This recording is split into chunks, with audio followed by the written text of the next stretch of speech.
Hello guys. Welcome to our channel. In today's video we are going to talk about cryptocurrency highlights. Let's get started. Today, we're talking about a big issue in the world of crypto. There's been some serious accusations against a company called Celsius Network. Apparently, an independent examiner for the U.S. Bankruptcy Court in New York said that Celsius Network used new customers' money to pay for other customers' withdrawals. This is what's called a Ponzi scheme. The examiner said that, in every key respect, from how Celsius described its contract with its customers to the risks it took with their crypto assets, how Celsius ran its business differed significantly from what Celsius told its customers. Another company called Alameda Research, which is affiliated with the bankrupt crypto exchange FTX, is now trying to get back $446 million that they transferred to a lender called Voyager Digital. Alameda says they repaid all their loans to Voyager after Voyager filed for bankruptcy last July, even though some of the loans hadn't matured yet. The Sandbox is another virtual world that has a token called Sand. The price of Sand is increasing because they are going to unlock 12% of the tokens on February 14th, which is worth around $273 million. Normally, this would decrease the price of the token, but the price has actually gone up 90% since the beginning of the year. Now, there's a court case about a guy named Sam Bankman-Fried who is the founder of FTX. The judge ruled that the names of the two people who backed his $250 million bail bond can be revealed.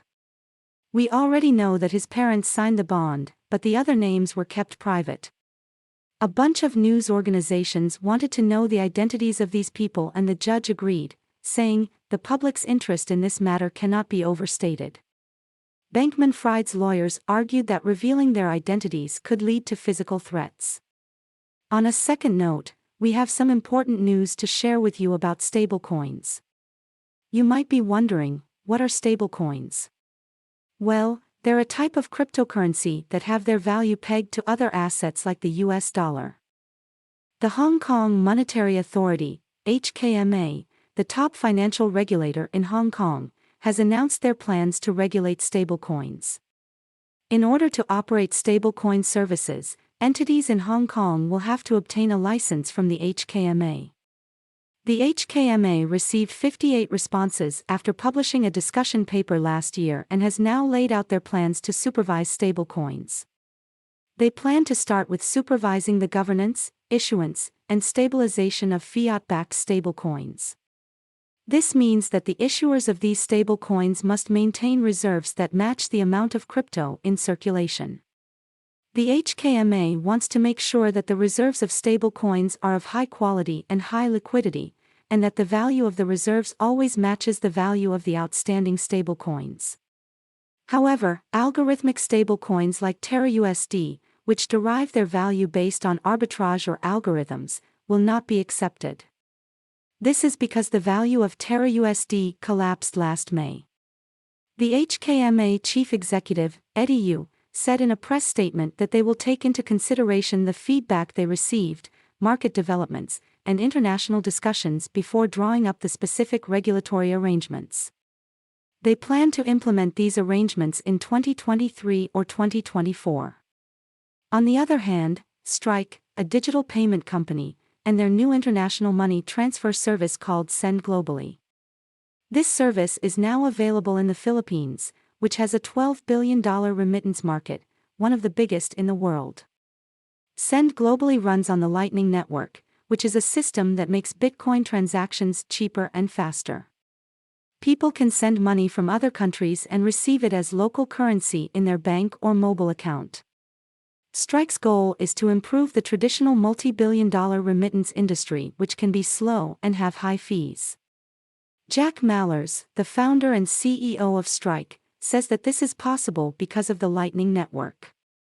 It has grown a lot in the past few years and now has over 16,000 nodes and a network capacity of around $122 million.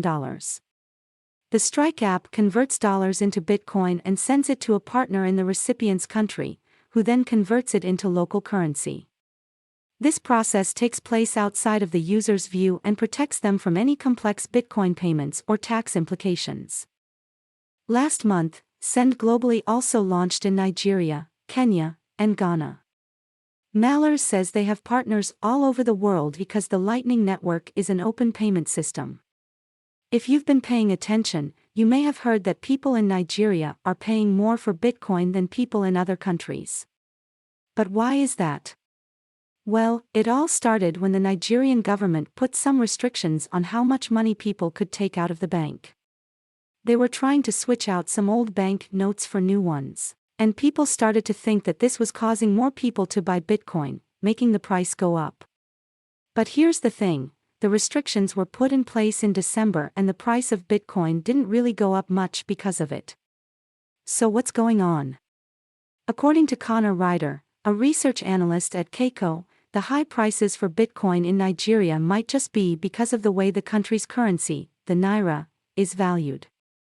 You see, the government sets the official exchange rate for the US dollar, but the dollar actually sells for much more on unofficial local markets. So when people in Nigeria buy Bitcoin, they might be paying more than people in other countries because they're using the unofficial exchange rate. So what does all of this mean?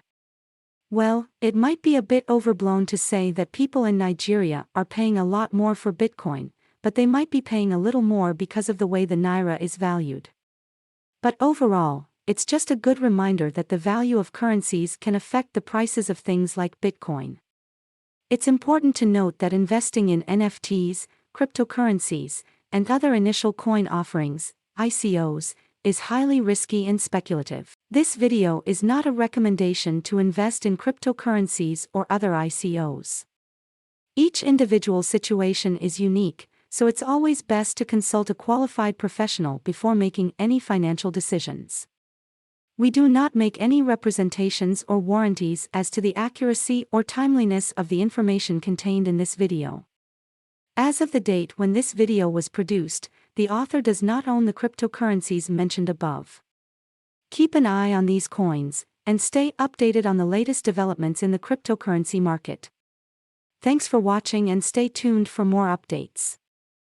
Thanks for watching. If you liked the video, please give a thumbs up and don't forget to subscribe to our channel for more interesting and informative content like this one.